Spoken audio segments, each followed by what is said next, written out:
निष्पक्ष निर्भीक जन क्रांति का पक्षधर एक सैलाब, बिना डरे जनता की हक की आवाज मेट्रो टुडे लाइव पर फॉलो एवं सब्सक्राइब करें।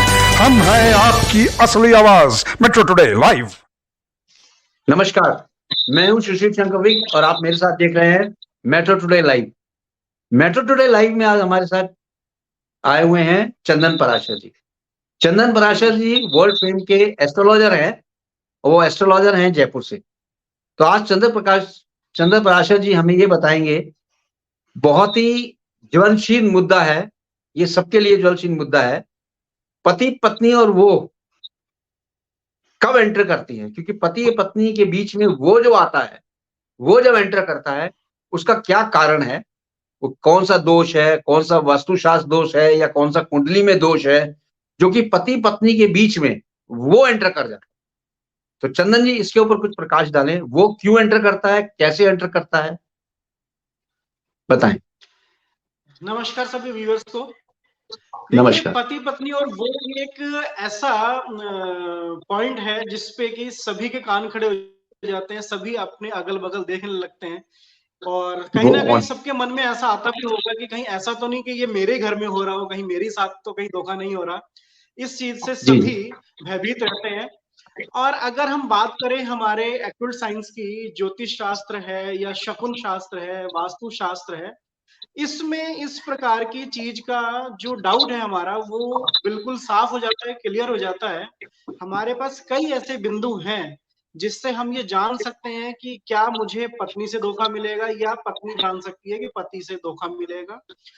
अगर अच्छा, अब इसमें क्या होता है कि मैक्सिमम लोग ये भी चाहते हैं कि ऐसा ना हो हमारी लाइफ में।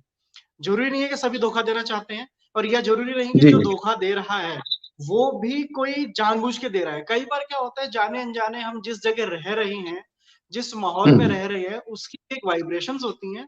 वो वाइब्रेशन हमारी लाइफ के पॉइंट्स में घुल जाती हैं और वो कहीं ना कहीं अनचाहा हमें कुछ बदलाव दे जाती हैं। उन अनचाहे बदलावों का ही कारण है वो जो है, ये बड़ा एक अजीब सा किस्सा है। या तो पत्नी के साथ कोई और तीसरा जुड़ जाता है या पति के साथ जुड़ जाता है। ऐसा कब होगा? जब आप दोनों के रिलेशन कहीं ना कहीं ब्रेक होंगे। देखिए, कहीं भी किसी भी रिलेशन में, चाहे वो भाई बहन का हो, चाहे पार्टनरशिप का हो, चाहे दोस्ती का हो, चाहे किसी भी प्रकार का रिलेशन हो, अगर किसी तीसरे की एंट्री होती है तो कहीं ना कहीं उन पहले वाले दो जो होते हैं उनकी आपसी तालमेल या आपसी रिलेशन में कहीं कुछ कमजोरी आ जाती है। प्रॉब्लम है, चाहे वो भावनात्मक रूप में आए, चाहे वो फाइनेंशियल आए, किसी भी प्रकार से उनमें कमजोरी आती है, तभी तीसरे की एंट्री होती है। बिल्कुल। उसका हम अगर जाने, वास्तु दोष बहुत बड़ा कारण है। अगर आप जहां रह रहे हैं, अब देखिए पति पत्नी और वो पति पत्नी का सबसे ज्यादा रहने का स्थान कौन सा है? वो उनका बेडरूम है। बेडरूम है, ठीक है। अगर आपके बेडरूम की वास्तु बिगड़ी हुई है, अगर बेडरूम वास्तु के अनुरूप नहीं है, अगर विपरीत दिशा में है, तो कहीं ना कहीं पति पत्नी का जो वाइब्रेशन मिलना चाहिए था, जो एक सकारात्मक, एक पॉजिटिव माहौल उनका बनना चाहिए था, वो नहीं बनता। उसके ना बनने के कारण उनके जो आपसी रिलेशन है, जिसको कि कहते हैं सेक्सुअल रिलेशन है, वो नहीं सही चलते और उससे मेंटल स्ट्रेस बढ़ता है। ये मेडिकल साइंस भी मानता है कि अगर आपकी लाइफ में अच्छा सेक्स नहीं है तो आपके मेंटल स्टेटस में भी फर्क पड़ेगा। एक समय, एक आयु ऐसी होती है जहां इसका होना जरूरी है। ये नहीं मिलता जब हमें, तो हमारा मेंटल स्टेटस भी बिगड़ने लगता है। कहीं ना कहीं हम भावनात्मक रूप से, मानसिक रूप से कमजोर पड़ने लगते हैं। तो जब कमजोर पड़ेंगे तब कहीं ना कहीं जिस भी किसी तीसरे का हमें सहारा मिलेगा, चाहे वो सही रूप में दे रहा हो, चाहे गलत रूप में दे रहा हो, चाहे वो भविष्य हमारा गलत फायदा उठाना चाह रहा हो, हम उसके प्रति आकर्षित होते चले जाते हैं। हमें एक कंधा जरूर चाहिए जिसके सहारे हम रो सके या अपनी भावना, जो अपने जो विचार है उनको प्रेजेंट कर सके। तो ऐसा हर आदमी को चाहिए होता है। अब वो अगर पति पत्नी के रिलेशन कारण वास्तु में होगा, आपके मकान के साउथ वेस्ट में वास्तु का दोष होना। अब साउथ वेस्ट में दोष क्या होगा? आपने साउथ वेस्ट में कोई गंदे पानी का टैंक बना दिया, कोई आपका सेप्टिक टैंक है उसमें गंदगी रुकी हुई है, कोई नाला उसमें से बह रहा है, वहां गंदगी रुक गई है, आपने उस जगह के फर्श को नीचा कर दिया बाकी सब मकान से, या वहां पे ओवरहेड वाटर टैंक लगवा दिया है, या फिर वहां पे टॉयलेट जी है। जी अब टॉयलेट वास्तु वाले कई बोलेंगे कि जो साउथ वेस्ट में तो बनती है, सही है, बनती है, जरूर जी जी सही है, लेकिन इसमें करना क्या चाहिए कि साउथ वेस्ट की टॉयलेट हमेशा नीट एंड क्लीन होनी चाहिए, वो साफ होनी चाहिए, उसमें से किसी भी प्रकार की बैड स्मेल नहीं आनी चाहिए। होगा ना नहीं कि आनी टॉयलेट में से अगर जब स्मेल आएगी तो वो राहु का एक बिगड़ा हुआ रूप हो जाएगा। टॉयलेट गंदा होगा, वो चाहिए। गंदा शनि का प्रेजेंट कर जाएगा। और जो पानी है, वहां पानी यूज होता है टॉयलेट में, हम नहाते हैं पानी से। पानी क्या है? वो चंद्रमा है। चंद्रमा क्या है? हमारा मन का विकार है। तो वो चंद्रमा ट्रिगर कर जाएगा, उधर राहु ट्रिगर कर जाएगा, तो राहु जी गलत जी रिलेशन बनाता है। जी पति जी पत्नी के बीच का जो रिलेशन है ना, वो तो एक पॉजिटिव साइन है, वो तो पॉजिटिव रिलेशन तो बिगड़ना शुरू हो जाएगा। हम्म। तीसरा एंटर होना शुरू हो जाएगा, क्योंकि चंद्रमा कमजोर पड़ गया था हमारा, राहु और शनि बुरे वाले आ गए थे, चंद्रमा कमजोर पड़ गया, तो वो क्या करेगा कि आपकी गलत संगत बना देगा, गलत जगह पे आपको जोड़ देगा, और वो तीसरा व्यक्ति वो बन जाएगा। ठीक है। तीसरी चीज है, अगर आपका बेडरूम साउथ वेस्ट में तो है, ठीक है, वो मास्टर बेडरूम होता है, लेकिन उसमें अगर हमने लाल लाल रंग का प्रयोग कर दिया, रेड कर्टन लगा दिए, रेड ही बेडशीट पसंद आती है कई लोगों को, वो रेड बेडशीट ही बिछाते हैं, रेड कलर का ही वो ब्लैंकेट ले लेते हैं, तो वो किसी दिन अगर यूज हो रहा है ना, तब तो कोई बात नहीं। अगर वहां डेली यूज होगा, साउथ वेस्ट में क्या है कि डेली अगर लाल कलर यूज करेंगे तो वो भी विरोध है, वो भी विरोधाभासी तत्व है। जैसे तत्वों का जब हम समावेश देखते हैं कि कौन सा तत्व किसको मैच करता है, तो यहाँ विरोध हो जाता है। तो जी लाल जी रंग भी रिलेशन ब्रेक का प्रतीक है, वो मंगल जो है ना, मंगल दोष जिसको कहते हैं, बिगड़ जाता है, तो वो उसका प्रतीक बन जाएगा। तो आपके बीच में अनचाहा खिंचाव उत्पन्न हो जाएगा, आप किसी भी बात को समझने की जगह लड़ना शुरू कर दोगे। अच्छा, लड़ना उसमें शुरू क्या हो होगा ना, एक बहुत खास चीज मैं बताता हूँ, जो लोग सुन रहे हैं अगर वो इसको महसूस करें, आपके बीच के जो झगड़े होंगे ना, वो होंगे ससुराल पक्ष को लेकर। जाएगा। जब भी अगर मंगल ट्रिगर हो करके, मंगल के दोष की वजह से अगर पति पत्नी में झगड़ा होगा, उसमें शुरुआत पॉइंट ससुराल के पक्ष से होगा, चाहे वो लड़की का ससुराल हो, चाहे वो लड़के का ससुराल हो। ये समस्या उनके बीच में बन जाएगी और ये लोग झगड़ के अलग होने तक की नौबत पे आ जाते हैं, कोर्ट कचहरी तक इनको जाते हुए नहीं देखते। इसका सबसे अच्छा उपाय यह है कि इनको कहीं ना कहीं घर में सुंदरकांड का पाठ दोनों को बैठ के करना चाहिए। उससे घर में शांति का माहौल बना रहता है, मंगल ट्रिगर नहीं करता, शांति बनी रहेगी। और लाल रंग का यूज बेडरूम में नहीं करना चाहिए। लाल रंग बेडरूम के रिश्तों को रोकता है। बहुत लाइट ब्लू कलर यूज करना चाहिए, हल्का व्हाइट क्रीम कलर यूज करना चाहिए, हल्का गुलाबी कलर यूज करना चाहिए बेडरूम में। लोगों को, जो भी व्यूअर्स सुन रहे हो, वो इस चीज को अपने अंदर चेंज करें, और जहां भी कहीं ना कहीं थोड़ी बहुत प्रॉब्लम हो, इसको चेंज करके बड़ी प्रॉब्लम को रोक सकते हैं वो लोग। मतलब पराशर जी, तीसरी आपका ये चीज कहना है कि रेड कलर नहीं यूज करना चाहिए, रेड कलर नहीं यूज करना चाहिए बेडरूम में, बेडरूम में रेड कलर यूज नहीं करना चाहिए, है ना। नहीं करना चाहिए, तीसरी करेक्ट। चीज, बेडरूम में मिरर लगा हुआ होता है, शीशा जैसे लगा हुआ होता है हमारे होता देखने के लिए। तो जब हम है। जी सो जी रहे हैं, जब हमारा बेड आ रहा है, जहां उसकी दिशा में शीशा नहीं आए, हमारा प्रतिबिंब शीशे में सोते हुए नहीं आना चाहिए। नहीं वो आना चीज जो चाहिए। भी रोके, ये भी पति पत्नी के रिलेशन को बिगाड़ता है। तीसरी जो चीज, खास चीज है, वो ये है कि अगर आपने अपने बेडरूम में, कई बार क्या होता है ना कि हम कहीं घूमने गए थे, कहीं हमें कोई ड्राइंग, कोई चित्र बड़ा अच्छा पसंद आ गया, लेकिन उसमें क्या शेर था, या वो कोई भी जंगली जानवर किसी और जानवर को अटैक कर रहा था, मार रहा था। जी कई जी बार ऐसे तरह के चित्र पसंद आ जाते हैं, तो वो हम लाके बेडरूम में लगा देते हैं।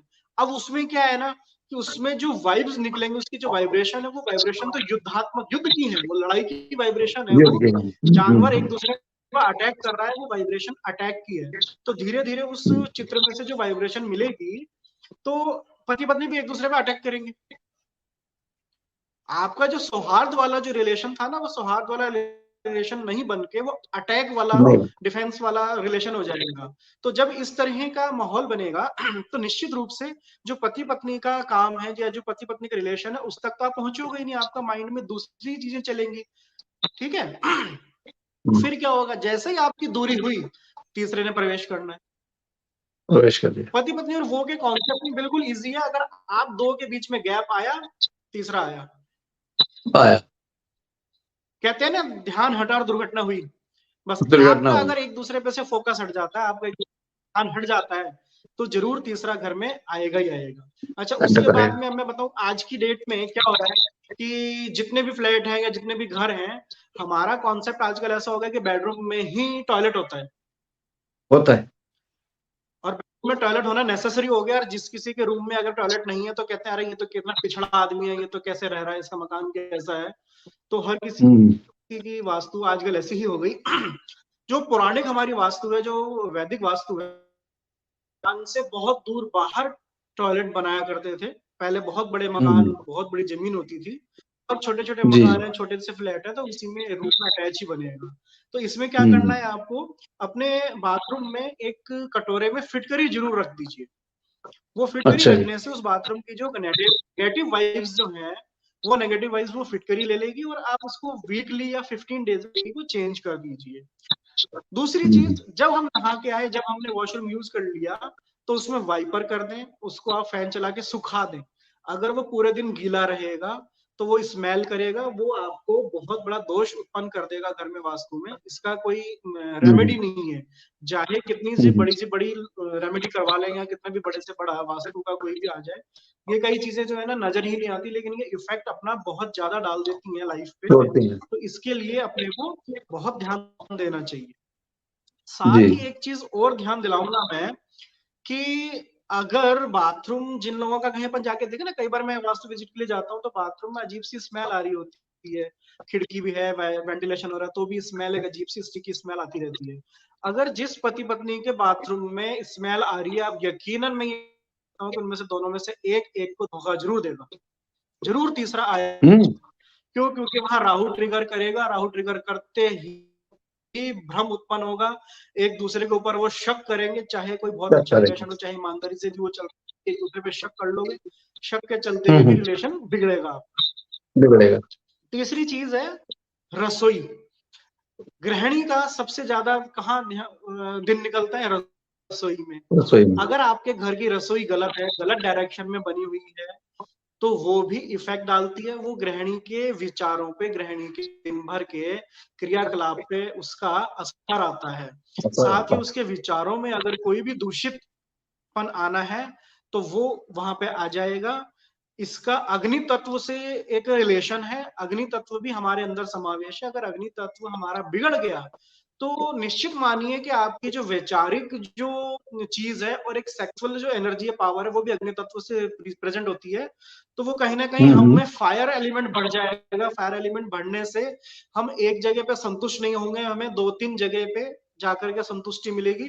तो ये भी कहीं ना कहीं इंडिकेट करता है कि पति पत्नी और वो का आने का जो रास्ता खुलता है, वो रसोई से भी खुल सकता है। अगर रसोई में दोष है, आपकी रसोई साफ सुथरी नहीं है, वहां पे मंगल दोष हो गया, वहां राहु का उत्पन्न हो गया, अगर रसोई में ब्लैक कलर का यूज ज्यादा हो रहा है, रेड का यूज ज्यादा हो रहा है, या साउथ वेस्ट में नहीं है, साउथ वेस्ट में कई बार होने पे भी वहां पे लोगों का सिंक होता है, पानी होता है, तो वो भी दोष उत्पन्न कर देगा।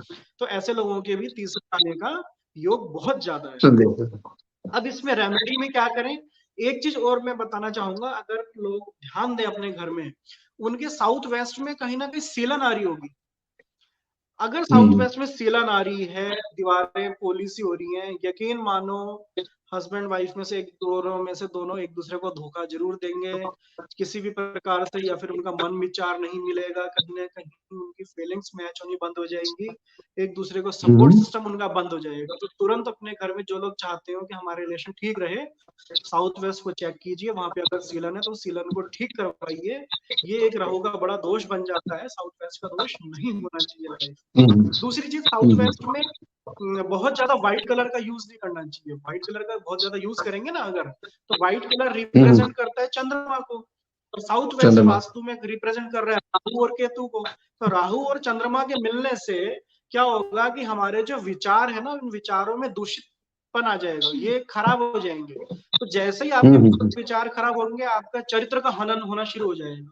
आप फिर डिसिप्लिन में नहीं रहोगे, आप अनुशासन में नहीं रहोगे, आप किसी से डरोगे नहीं, आप गलत। तो इस तरह के जो ये छोटे छोटे कॉम्बिनेशन मिल जाते हैं, ये बहुत बड़ा प्रभाव देते हैं लाइफ में, एकदम ट्रिगर कर जाते हैं चीजों को। तो इन चीजों को भी हमें संभालना चाहिए, देखना चाहिए कि ऐसा नहीं हो रहा हमारे साथ। जी। दूसरी चीज है, जब हम बेड पे सोते है ना, तो बेड पे सोते हुए पति को तो दाईं तरफ सोना चाहिए और पत्नी को बाईं तरफ सोना चाहिए। ऐसा करने से उनकी जो नसें जो नाड़ी मिलती है, नाड़ी का सिस्टम जो है वो मैच कर जाता है, तो उनके अंदर कोई भी दूषित प्रभाव नहीं आता। इस तरीके से जी रहना जी। चाहिए। दूसरी चीज, कई बार देखा है वास्तु विजिट में, बेडरूम में झाड़ू रख देती है गृहिणी। हम्म। कहते हैं ना, अब वो उनसे मैंने पूछा आपने यहाँ क्यों रखी, बोले वो एक पंडित जी आए थे, उन्होंने कहा झाड़ू आगे मत रखना, बाहर मत रखना, तो बेडरूम पीछे पीछे था, मैंने बेडरूम में रख दी। तो बेड में झाड़ू भी रखते। क्या है, ये राहु का है। तो झाड़ू या चाकू अगर आपने बेडरूम में रख दिया, कई लोग आलस में कि चलो यहीं हमें कुछ काम करना होता है, चाकू यहीं छोड़ दिया, कैंची वहीं ओपन में छोड़ दी, तो क्या चाकू और कैंची केतु है, झाड़ू राहु है, तो आपके राहु केतु ट्रिगर करेंगे। एक नुकीली चीजें, कैंची काटने का काम करती है, चाकू काटने का काम करता है, तो हस्बैंड वाइफ के रिलेशन में ना कटाव उत्पन्न होना शुरू हो जाएगा। जी क्या है कि कई लोग ऐसी चीजों को मानते हैं कि नहीं नहीं ये तो बहुत बेकार सी बात है, ऐसे थोड़ा ना होता है, लेकिन हमारी साइंस ये मानती है और फिजिक्स के भी नियम यही है कि हर चीज की अपनी जी। कोई ना कोई वाइब्रेशन है, हर चीज कुछ ना कुछ एक वाइब्रेशन उत्पन्न करती है। तो चाकू कैंची की वाइब्रेशन है, इवन कागज की, धागे की, हर चीज की अपनी एक वाइब्रेशन है। तो जैसा चीज आप रखोगे वैसा ही आपको मिलेगा। कहते हैं ना कि जैसा खाया जी अन्न वैसा बनेगा मन। तो जब हम मन। अच्छा सात्विक अन्न खाएंगे तो वैसे ही विचार बनेंगे। हम अगर अपने आसपास अगर सौहार्द वाली प्रेम पूर्वक चित्र अगर लगाएंगे तो हमारे अंदर भी प्रेम झलकेगा। अगर हम युद्ध के चित्र, कहते हैं ना, लगभग सभी पुराने बुजुर्ग लोग भी ये कहते थे कि घर में जानवर की फोटो नहीं लगाते कोई युद्ध की फोटो नहीं लगाते, है ना। लेकिन आजकल क्या हो गया ना कि आजकल आर्ट के नाम पे कुछ भी लगाने लग गए हैं, इंटीरियर डिजाइनर भी कुछ भी कहीं भी लगा देते हैं, तो उसकी वाइब्रेशंस निकलती हैं। हर चीज की वाइब्रेशन अगर मैच नहीं कर रही आपके साथ में, डेफिनेटली आपको नुकसान होगा। तो ऐसा होगा। ना हो। बेडरूम में मैं हिदायत दूंगा कि देवी देवता के चित्र भी नहीं लगाने चाहिए। बेडरूम हमारे अच्छा। लिए है, हमारा पर्सनल है, उसमें भगवान की फोटो भी नहीं लगाएं। अगर किसी को लगानी भी है तो ज्यादा से ज्यादा कृष्ण जी की लगा सकते हो, क्योंकि कृष्ण जी को काम स्वरूप माना है, वो लगा सकते हो आप। शिव पार्वती की भी इवन नहीं लगानी चाहिए। शिव पार्वती दाम्पत्य के भगवान हैं, लेकिन उनकी पूजा मंदिर में जाके कीजिए, बहुत अच्छा फल मिलेगा। जिन भी पति पत्नी के बीच में परस्पर मन मुटाव है, उनकी कम बनती है, अगर वो शिव पार्वती की पूजा करते हैं, उनको लाल पुष्प चढ़ाते हैं, गुड़हल का फूल या गुलाब के फूल से उनकी माला से अगर उनका गठबंधन कर देते हैं, तो उनके पारिवारिक संबंध बहुत अच्छे हो जाएंगे, बहुत प्रेम पूर्वक वो रहेंगे, एक दूसरे को सपोर्ट करेंगे, और किसी तीसरे के आने के चांसेस खत्म हो जाएंगे। खत्म है। अब एक अच्छी सी चीज मैं आपको बताता हूँ, एक क्लियर चीज। बहुत सारे लोग पता है क्या करते हैं, देखा दाखी, और कुछ लोगों ने क्या है ना, हम लोग क्या हो गए, एक शब्द है बुद्धिजीवी। हम लोग एक्स्ट्रा ऑर्डिनरी स्मार्ट हैं। किसी पंडित जी से क्या पूछना, किसी से क्या पूछना हमें, हम तो अपने आप ही अपना सब कुछ उपाय कर लेंगे। अब धन की लालसा है, हमें धन कमाना है, तो क्या करा है, एक जगह मैंने गया तो उन्होंने श्री यंत्र रखे हुए थे 3-3 घर में, उसकी पूजा कर रहे थे। तो श्री यंत्र उनका जब मैंने देखा तो वो श्री यंत्र कुछ मुझे खंडित सा लगा। एक तो उनका स्फटिक का श्री यंत्र था, वो खंडित था। एक में उनके जो इसमें क्या है कि कमल दल बना हुआ होता है, तो वो कुछ कम थी संख्या इसमें। तो ये क्या करेगा, ये आपके शुक्र को खराब कर देगा। अगर आपका शुक्र खराब हो गया तो प्रेम का जो सौहार्द का जो वातावरण था, या जो वो दाम्पत्य खत्म हो जीवन के जाएगा। लिए हम कहें कि हमारे शास्त्र में शुक्र को माना गया है, वो आपने बैलेंस उसका खराब कर दिया। और शुक्र के खराब होते ही आपके पति पत्नी के रिलेशन खराब होने शुरू हो जाएंगे।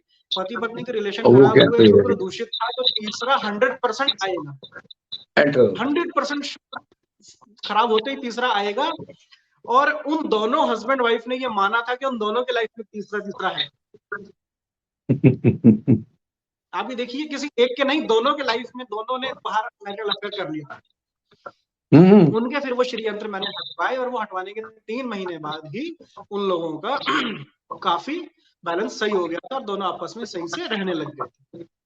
जी जी। अब एक चीज और है कि अगर मंगल दोष के कारण, जैसे मांगलिक होते हैं, मंगल दोष भी होता है, कई बार शादी हो जी जी जी जाती है, नहीं मिलान सही, तो उन लोगों में भी जी जी। मनमुटाव होगा 100%। वो भी क्या होता है कि इसमें एक योनि मिलान भी होता है, भकुट मिलान भी होता है, तो वो जब सही नहीं बैठता ना, तो उन लोगों के जो सेक्सुअल जो एक विचारिक होते हैं या एक वो सेटिस्फेक्शन की जो एक रेज है वो मैच नहीं करती, तो वो सेटिस्फेक्शन नहीं होने की वजह से कहीं ना कहीं उनका अफेयर दूसरी जगह जरूर होगा। तो इसकी रोकथाम के लिए उनको मंगलवार मंगलवार एक आटे का हलवा बनाएं देसी घी में, और उसको हनुमान जी को भोग लगाएं, और दोनों हस्बैंड वाइफ अगर मंदिर जाएं तो उससे वो दोष उनका बच जाएगा। तीसरी चीज है कि अगर हाथ में ये शुक्र पर्वत है, जो ये अंगूठे के नीचे होता है, ये शुक्र पर्वत है, ये अगर बहुत ज्यादा उठा हुआ हो किसी का, कईयों का होता है बहुत स्ट्रांग होता है, तो और उसमें अगर जाली जा % उनकी लाइफ में तीसरा आएगा। ये बिल्कुल फिक्स थ्योरी है, उसको तीसरा जरूर आएगा, उनका एक्स्ट्रा मैरिटल अफेयर जरूर होगा। बिल्कुल सिमिलर एक लाइन और अगर बन रही है तो भी तीसरे का आना निश्चित है। पति पत्नी और वो का कॉम्बिनेशन 100% वापिस से उनका वैसा हो जाएगा। अगर हम कुंडली की बात करें तो अगर कुंडली में सेंटर हाउस 7 और 10, इसमें अगर कोई भी शुभ ग्रह नहीं है और कुंडली में पाप प्रभाव अगर ज्यादा हो रहा है, कुंडली का 7वें घर में अगर पाप ग्रह बैठे हैं या उस पर पाप प्रभाव ज्यादा आ रहा है, तो 100% ये मानते हैं कि इन पति पत्नी के बीच में कहीं ना कहीं गैप आएगा, कुछ भी कारण हो सकता है, और ये तीसरे की एंट्री 100% हो जाएगी। अगर 7वां घर कुंडली का पाप प्रभाव में है या सप्तमेश, जिसको कि 7वें घर का लॉर्ड कहा जाता है, वो पाप प्रभाव में है, अगर सूर्य या राहु या शनि के प्रभाव में आ गया, तो ऐसे में कई बार तलाक होने तक की नौबत भी आती है, तलाक होता है, और उस तलाक के बीच में ही कहीं तीसरा एंटर कर जाता है। कई बार तो मैंने कईयों को देखा वकील के साथ ही हो गई सेटिंग। या कई बार क्या होता है अपने ऑफिस में ही जो कलीग्स हैं उनके साथ में हो जाते हैं वो। तो कहीं ना कहीं भावनात्मक रूप हमेशा अपने, अगर जो लोग ये चाहते हो कि हमारा एक्स्ट्रा मैरिटल अफेयर नहीं हो, उनको अपने चंद्रमा को स्ट्रांग रखना चाहिए, अपनी भावनाएं जो अपनी फीलिंग्स हैं या जो अपने अंदर की बात है उसको जल्दी से किसी के साथ शेयर नहीं करें। जैसे आप शेयर करोगे आपका चंद्रमा कमजोर हो जाएगा, दूसरे के विचार आप पे हावी होने लगेंगे, और दूसरे आपको भावनात्मक रूप से कहीं ना कहीं उलझाएगा, और आप उसकी उलझनों में उलझते चले जाओगे, आपके एक्स्ट्रा मैरिटल अफेयर हो जाएंगे। वास्तविकता ऐसी होती है कि कई बार हमारी जब बात होती है ऐसे लोगों से, तो वो खुद चाहते हैं कि हम नहीं चाहते थे ऐसा करना, लेकिन बस होता चला गया, हमें पता ही नहीं लगा। अरे भाई ऐसा भी कैसे हो सकता है कि ये सब हो रहा है और आपको पता ही नहीं लगा। तो ये चंद्रमा ही होता है, चंद्रमा कमजोर होकर के कहीं ना कहीं हमें भावनात्मक सपोर्ट किसी का चाहिए होता है, तो उस सपोर्ट के अंदर ही हम सब गलत काम कर जाते हैं। इवन जो एक्स्ट्रा मैरिटल अफेयर हो जाते हैं या सेक्सुअल रिलेशन किसी के बन जाते हैं, वो भी चंद्रमा और शुक्र के पीड़ित होने से ही बनता है। इनमें मंगल या राहु मिल जाता है तो 100% सेक्सुअल रिलेशन आपके बाहर बनेंगे, इसको कोई रोक नहीं सकता। अगर कुंडली के अंदर शुक्र और मंगल, ये 2 ऐसे हैं, मंगल हमारा ब्लड है और शुक्र हमारा जो वीर है, ओज है, जिसको कि सेक्सुअल एनर्जी से देखा जाता है। अगर ये राहु के प्रभाव में आ जाएंगे, अगर ये दूषित हो जाएंगे, तो ऐसे व्यक्ति के अंदर बहुत ज्यादा सेक्स की भावनाएं होती हैं, वो बहुत ज्यादा बार या बहुत ज्यादा जगह करना चाहेगा, वो एक जगह पे उसका सेटिस्फेक्शन ही नहीं मिलता। तो जब ऐसा होगा तो डेफिनेटली एक्स्ट्रा मैरिटल अफेयर बनेगा ही बनेगा, इसको रोका नहीं जा सकता। जी। तीसरी चीज है, अगर लड़की की कुंडली में अगर बृहस्पति दूषित हो जाए, बृहस्पति कमजोर हो जाए, तो उसके वैवाहिक जीवन में तनाव आता है, और वैवाहिक जीवन में तनाव आया, धीरे धीरे उसका चंद्रमा डाउन होगा। ये एक कड़ी से कड़ी जुड़ती है। जैसे ही आपको सपोर्ट घर में मिलना या हस्बैंड से मिलना बंद हो जाएगा, तो आपको चंद्रमा वीक होगा, आपके विचार जो है वो डाउन पड़ने लग जाएंगे। ठीक है, तो जब विचार डाउन पड़ेंगे तो ऑटोमेटिक ही आपको कहीं ना कहीं कोई सपोर्ट चाहिए, और जैसे ही वो कोई सपोर्ट आपको मिला आपके मन भांति, तो वो आप गलत तरफ जाओगे ही जाओगे। हर आदमी संभालने वाला अच्छा नहीं होता, ये एक परीक्षी हुई बात है।